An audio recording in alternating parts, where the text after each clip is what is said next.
Pagmasdan mo ang ganda ng Batanes.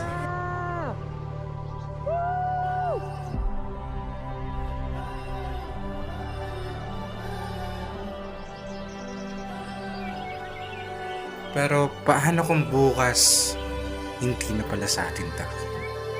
Paano kung ganun?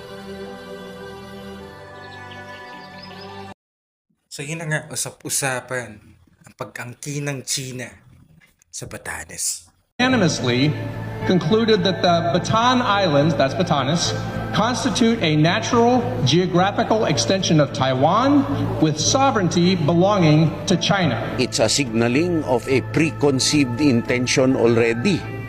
Hindi rin malayo na nasa plano nila yan.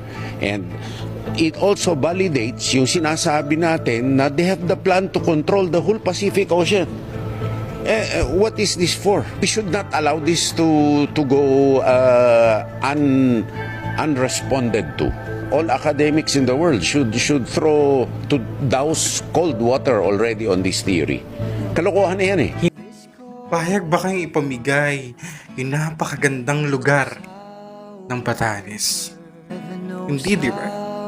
Ipaglaban natin kung ano ang atin. Batanes, atin ito.